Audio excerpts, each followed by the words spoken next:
se sont retrouvés pour sceller l'union tant souhaitée et rêvée depuis de longues années. Les filles et fils de la collectivité Tavissa à Gadja ont été mobilisés autour d'une fête mémorable à Awaga le samedi 20 février 2020, à la faveur de la première édition de la fête de retrouvailles qui s'est déroulée devant la collectivité Tavissa. Les descendants de la grande dynastie à Gadja étaient en liesse.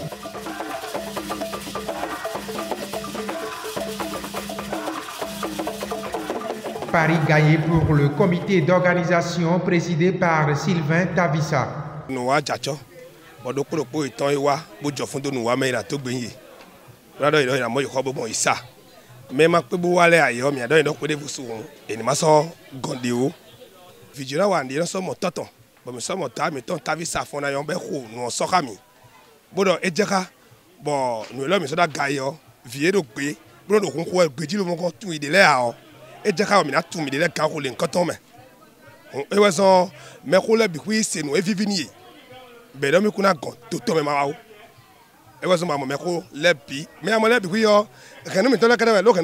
La fête fut non seulement belle, mais surtout une forte mobilisation observée autour de l'initiative.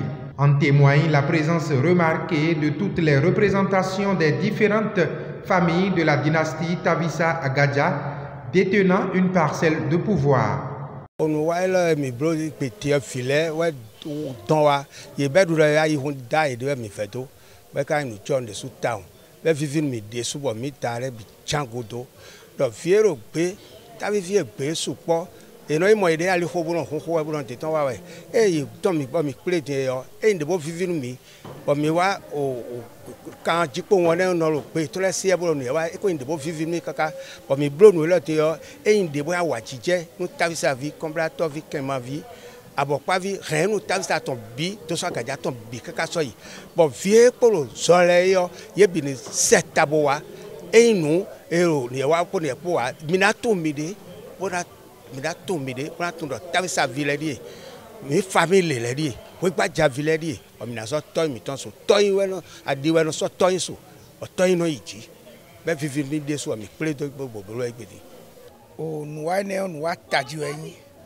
Yo pas voulu carrément dire mina tempomana ton mide bon renouer Tavissa ton sur do rande bira clé egbe bon mina mon ko je mide ou bon vidéo na ton deo bon mi ay clé do toméon village sans ko ndo ide tetian burano nalo ide burano blo ide nundo e village do moyo nu dagbe tanwen bon e ka tempon bo jeji di yo milo mi ka gwalo nu ye bo ena nu dagbe ora yi nu kon be bloro fi di yo bo dawa nu wa yo e ale blo fi devo bo mi bi ale khisido o kwe wo mi ano blo be na yi nu dagbe bo vile na monten o do tun ye na ren le na monten bo do tun ye de na bo fi farantin.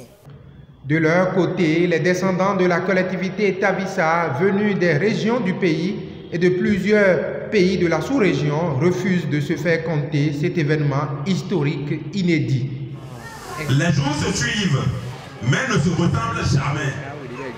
Ainsi, ce samedi 20 février 2021 marque un tournant décisif dans notre vivre commun.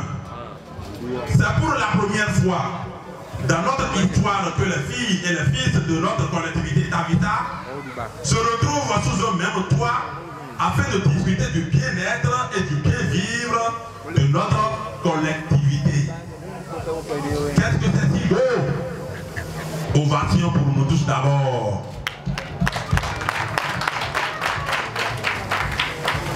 Noble et respectable assistance. Comme vous le voyez si bien et si beau, cette communion de ce jour, ça doit être un pacte de vivre ensemble, d'unité d'action et de solidarité entre les filles et les fils de notre collectivité.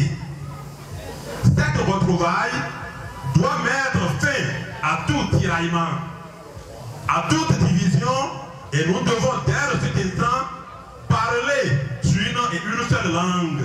Si divergence il y a, si rancœur il y a, au nom de nos aînés et de notre unité, que chacun se pardonne ici et maintenant pour que le jeu reprenne à zéro.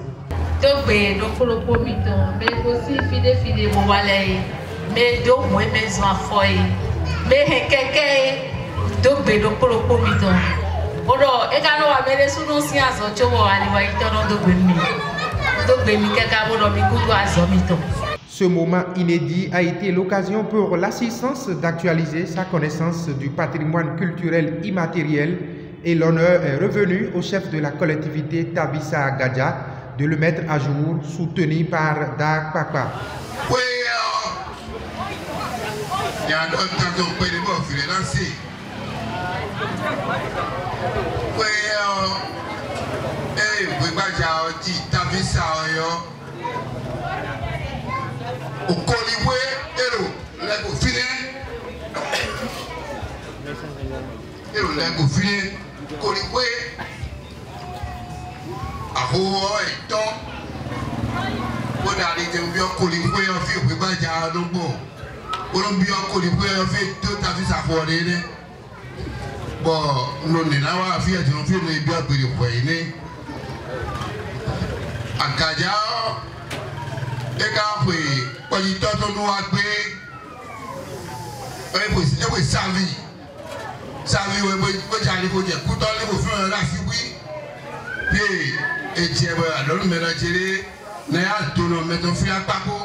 Des filles et fils de la collectivité Tabissa Gadja.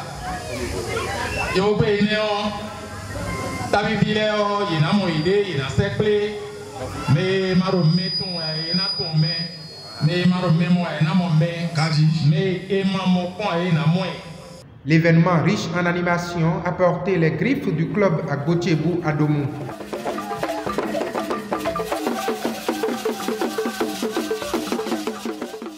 Papa le DJ on na viera bien même le vu mi cabo zéro lo y a quoi vous pouvez vivre ça ni va créer faut vraiment bon il même retirer il sort à midi nous étant bon mais va vous vendre les dion et vu mi temps.